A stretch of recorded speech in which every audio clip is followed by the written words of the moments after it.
Buenas, mi nombre es Carlos Fonseca y le vengo a explicar un poco con respecto al Código de Hammurabi.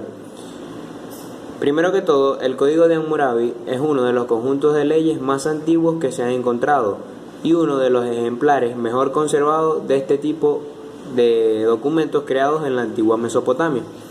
Se basa en la aplicación de la ley de Talión, que significa principio jurídico de justicia retributiva, en cual el castigo en el que se identifica con el crimen cometido a la víctima obtiene una reciprocidad.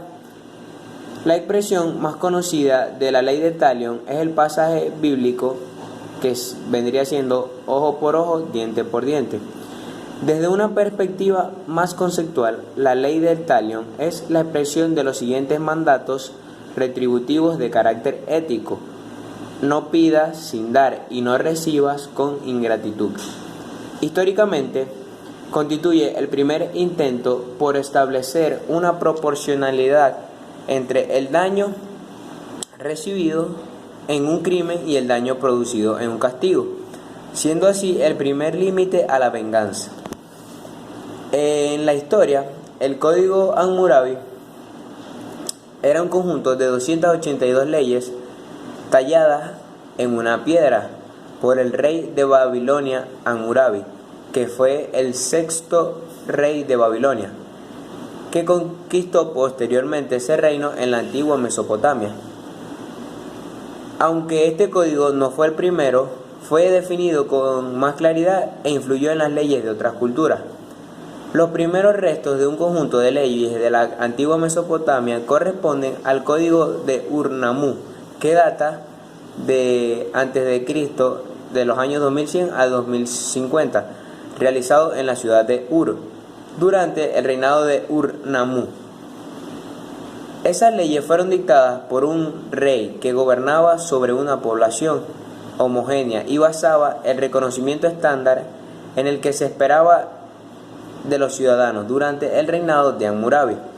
La población era más diversa y su código lo reflejaba en su precisión, para asegurarse que todos lo entendieran y acataran esas normas. Las leyes que regulaban contratos de negocio y precios para los productos, así como la familia y el enjuiciamiento criminal, estaban preinscritos en este código.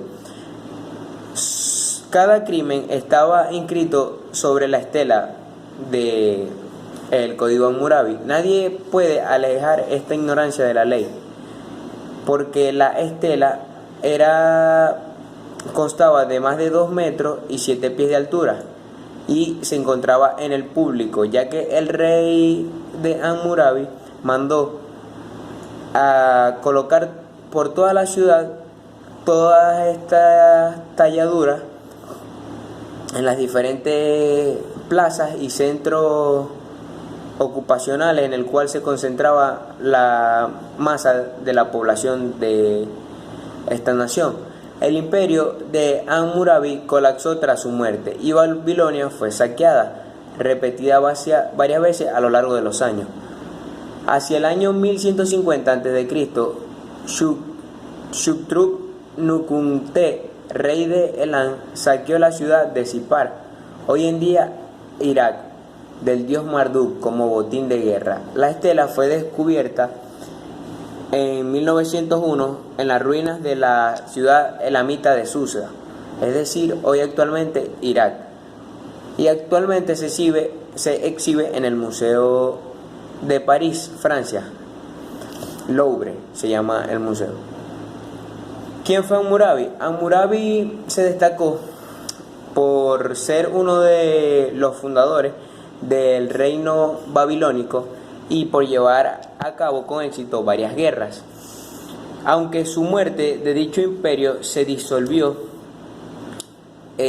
cuando ocurrió este accidente, él dejó una dinastía muy importante por ser el sexto rey y por mantener y hacer cumplir las leyes, llevando a cabo este código. El Código Hammurabi es el nombre por el que se conoce al antiguo código legal babilónico, redactado en una estructura cuneiforme. Se establece en la estructura social con las diferentes jerarquías de los ciudadanos. Se establece para aplicar la ley, así como también una tarea asignada para aquellos tribunales, quedando el rey como instancia final de apelación. También se norma la economía y las relaciones laborales, aplicando diversas normas sobre lo que se debe cobrar por cada producto o servicio y lo que debe pagar un patrono o un empleado a un trabajador.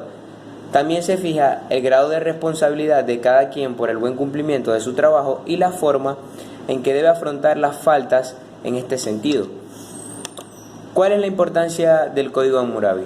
Es muy importante, ya que en aquella época el rey incluso disciplina a su pueblo, enseñando así a sus ciudadanos al cumplimiento de ciertas reglas que fueron establecidas, y las personas en aquel entonces que no lo cumplían tenían su castigo.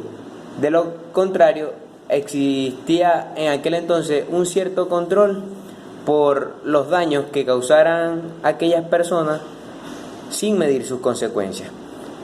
Para ello, Hammurabi recopiló todas estas series de normas y leyes penales existentes y las mandó a grabar en columnas de piedra que se distribuyeron alrededor de todo el reino, para que el pueblo conociera la ley y se hiciera cumplir por las cosas malas que en aquella época se presentaran, pues. La mayoría de las penas que aparecen en el Código de Hammurabi son multas, ya que también existe penas de mutilación, incluso pena de muerte. En algunos casos la ley opta por aplicar la ley de talión, es decir, es hacer que el agresor se le haga lo mismo que él le hizo a su víctima, siempre y cuando sean de la misma categoría. Estos son algunos ejemplos de leyes extraídos del Código Hammurabi. Si un hombre golpea a otro libre en una disputa y le causa una herida, aquel hombre jurará que no lo golpeó adrede y le pagará el servicio médico. Otra ley se diría: si un hombre ha ejercido el bandidaje y se le encuentra, será condenado a muerte. Si un hombre ha acusado a otro hombre y le ha atribuido un asesinato, este no ha sido probado en su contra, su acusador será condenado a muerte. Si un hombre ha reventado el ojo de un hombre libre, se le reventará un ojo. Si revienta el ojo de un muskenú, pagará una mina de plata. ¿Qué es un muskenú? Para aquella época vendría siendo como un esclavo o empleado. Si un hombre ha reventado el ojo de aquel hombre libre, pagará la mitad de su precio, es decir, la mitad del precio del esclavo en aquella época. Todas estas normas son importantes, ya que desde la antigüedad se ha venido desarrollando todo este conjunto de leyes que hoy en día conocemos en la actualidad, para así poder llevar un buen control tanto en la sociedad como en los trabajos que nosotros vayamos a desarrollar. Para que un profesional esté en total nivel de aprendizaje y conocimiento, debe tener en cuenta que toda esta serie de normas y reglas se deben hacer cumplir, ya que hoy en día necesitamos el ordenamiento y todo este tipo de reglas para poder conllevar una vida plena y justa, y así poder desarrollar todas las actividades, bien sea en una profesión, en un área de trabajo, entre otros. Este código es de vital importancia, ya que el rey Hammurabi en aquella época hizo y ordenó a su pueblo, y fue tanto así que demostró al mundo y a la sociedad que todos debemos regirnos y seguir este conjunto de reglas. Bueno, gracias, espero que le haya gustado.